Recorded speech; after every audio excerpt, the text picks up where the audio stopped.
We have breaking news.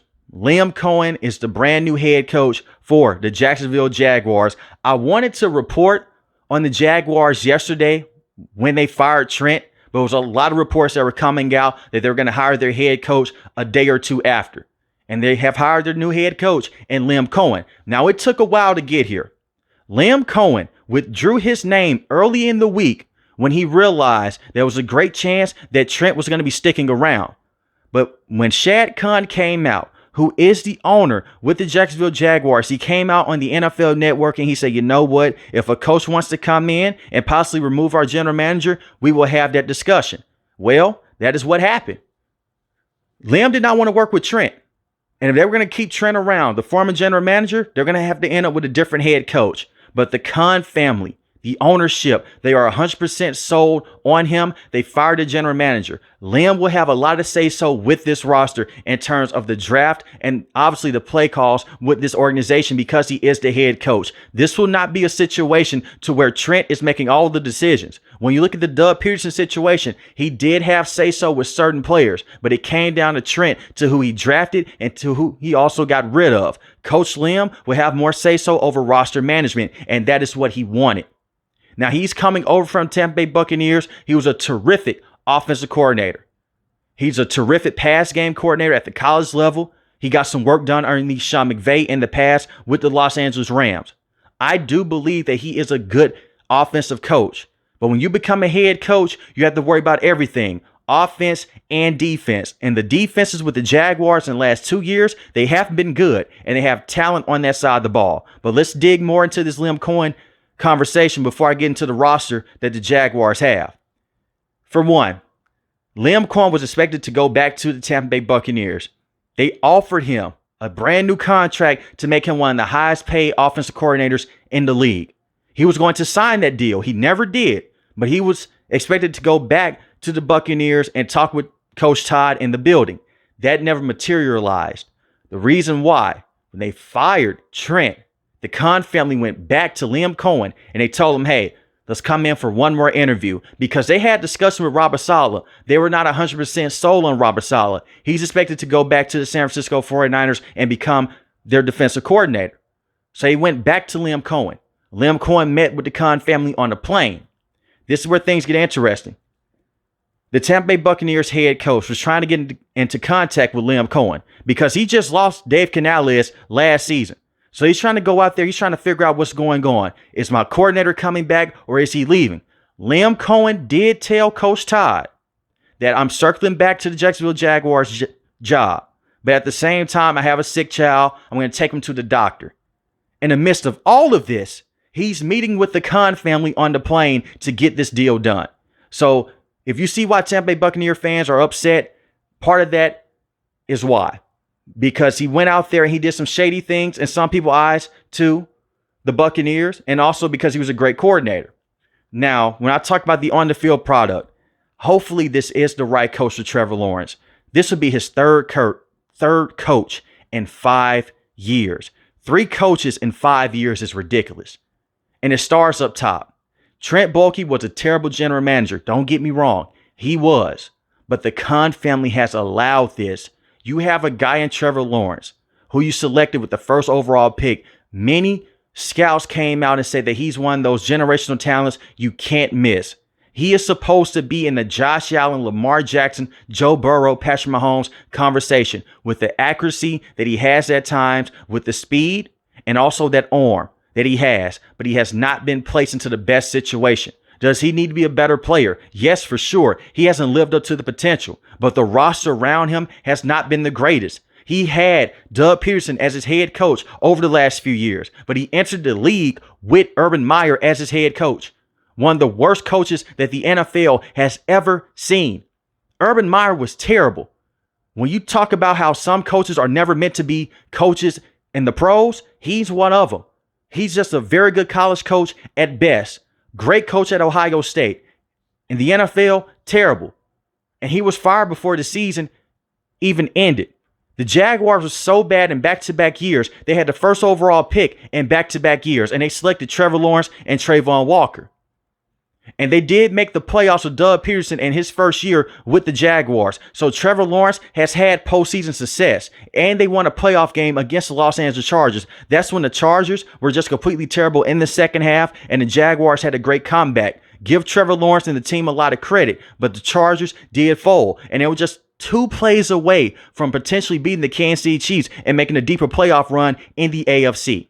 And the year after that, they were 8-3 to start the season, and all the injuries came down, and it hurt this team. And they haven't been the same since then. Their defense has been lackluster, to say the least. Trevor Lawrence has been able to stay healthy. He was dealing with a hurt ankle last season because his offensive line is abysmal, and he was not able to finish this season. He only had 11 passing touchdowns to 7 interceptions. He was dealing with a shoulder injury, and he got knocked out of a game against the Houston Texans. So I really hope that this is the coach that can bring the best out of Trevor Lawrence and that can get the best out of Trevor Lawrence. It didn't make sense to bring in Robert Saleh to be the head coach because your head coach, he needs to work with Trevor Lawrence. The rest of your team matters, yes, but Trevor Lawrence, you need to see if this guy can really live up to that potential. And you signed him to a long-term deal for a reason. He's getting paid a lot of money, and right now, he's one of the most overpaid players in the NFL. But you can say that about a lot of quarterbacks in this league. When I look at Trevor Lawrence, he has to be better with his anticipation inside the pocket and with his accuracy down the field. And the weapons that they have around him, they are solid. You have a true number 1 wide receiver that you selected in this year's draft class, and Brian Thomas Jr. He's a phenomenal player. You look at what he was able to do this season. He had 1,282 receiving yards, 10 receiving touchdowns. That was the 3rd most receiving yards this season. You brought in Gabe Davis. It's going to be very interesting to see where a lot of these veterans go. But they brought in Gabe Davis. He has a lot of money in the books. He's a solid number 2 wide receiver. You may have to bring him back, but he had a lot of drops in the red zone, and the same with Christian Kirk. I expect for Christian Kirk to be gone. He hasn't been able to stay healthy in back-to-back years. And when I look at Christian Kirk, he's an overpaid wide receiver, but at the same time, he will give you good production as a number 2 and especially as a number 3. And the reason why I'm saying you can move off of Christian Kirk, you have Brian Thomas Jr. He's on a rookie deal. You have Gabe Davis at the wide receiving position. You have Parker Washington, who gave you good snaps this season. And you have Josh Reynolds. And when I look at the tight end position, you still have Evan Ingram. Evan Ingram is a top receiving tight end. Dealt with injuries this season, but we saw him last year. He had one of the best stat lines in terms of catching the football. He's basically a wide receiver in a tight end's body. He's phenomenal down the field. I know that he struggled to catch on with the New York Giants, but that's with the New York Giants. With the Jaguars, he has been a phenomenal talent to have. Now, this offensive line, they need help here. They need a lot of help on this line. You do have Walker Little. There's potential there with him and Anton Harrison, but Brandon Scherf, he's on the back end of his career. And the same with Mitch Morse. They need interior offensive line help. And coaching can help out with this by bringing in the right pieces and helping out those tackles. They did trade Cam Robinson to the Minnesota Vikings. That's a very good deal. You're going to probably lose him in free agency anyway, but you let him go to the Vikings, you got a mid-round pick for him. That's a great move by the former general manager, Trent. But when I look at these tackles, I like Anton Harrison. I like Walker Little. There's a lot of potential there. And Trevor Lawrence does have a tendency to hold on to the football for just a little bit too long. But you look at this offensive line, there's potential. The wide receiving position and the tight end position, there's weapons there. The running backs, this is where things get very interesting. You have Tank Bigsby, who I feel like is a better running back right now than Travis Etienne. But what we just saw with Liam Coen, he used 3 running backs at times with the Tampa Bay Buccaneers. I expect for Tank Bigsby and for Travis Etienne to get a lot of carries with this offense moving forward. They should keep Travis Etienne now. Travis Etienne did have a down year this year, but who didn't on the Jaguars besides Brian Thomas Jr.? You can mix him in with Tank Bigsby. Tank Bigsby should be the leading running back. He has 766 rushing yards, 7 rushing touchdowns, and he ran harder in between the tackles than Travis Etienne. But Travis Etienne is the type of running back that Liam Coen loves. He can catch the football at the backfield. He can run in between the tackles, and he has decent speed coming out of the backfield. The defense is what I'm worried about here, and they have talent on the defensive end. When you look at Josh Allen, very good pass rusher. Had a great year last season. The season we just moved off of, he did take a step back, but he's still a very good pass rusher. You have Trayvon Walker, led the team in sacks this season. I do believe that Aiden Hutchinson is a better pass rusher than him, but Trent, he overthought that entire process. He was looking at the speed. He was looking at the intangibles with Trayvon Walker. Trayvon Walker is not a bad player, but when I look at Aiden Hutchinson, and I understand that he was not able to stay fully healthy this season, that kid has Defensive Player of the Year written all over him. The same with Trayvon Walker, but right now, Aiden Hutchinson could give you more of a boost on that defensive front. When I look at the linebackers that they have, Devin Lloyd, there's a lot of upside there with him. You have Eric Armstead at the defensive tackle position and Devon Hamilton. You need help in your secondary.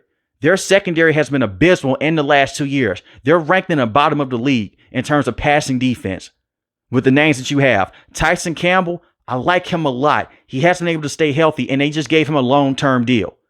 But you need to bring some more players in that safety room and to play alongside Tyson Campbell.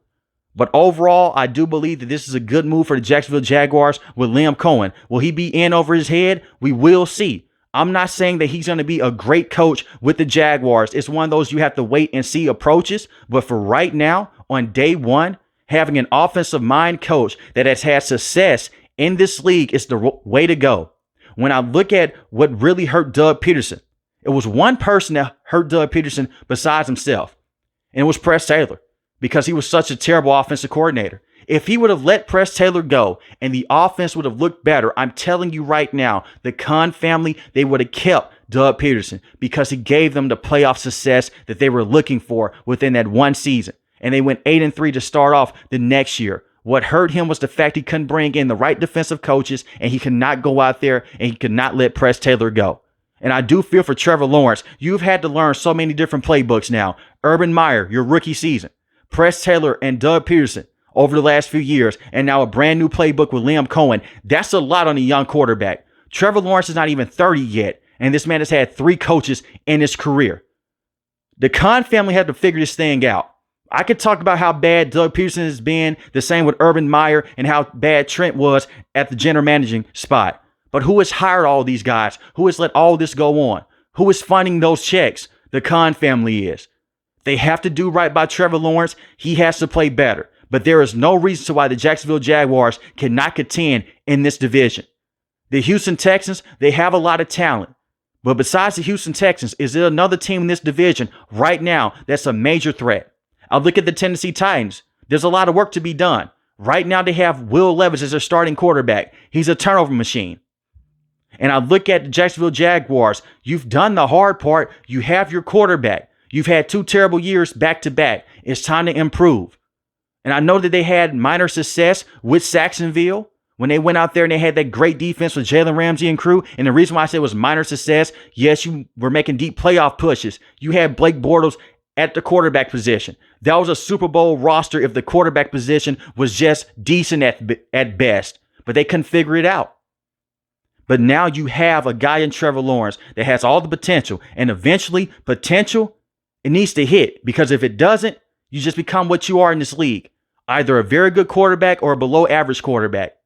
But let me know in the comment section below how you guys feel about this deal with Liam Coen being the new head coach with the Jacksonville Jaguars. If you're new to the channel, hit the subscribe button. If you like the video, hit the like button. Most importantly, I want each and every last one of you guys stay safe, stay positive. Thanks for the video, guys. God bless. Peace.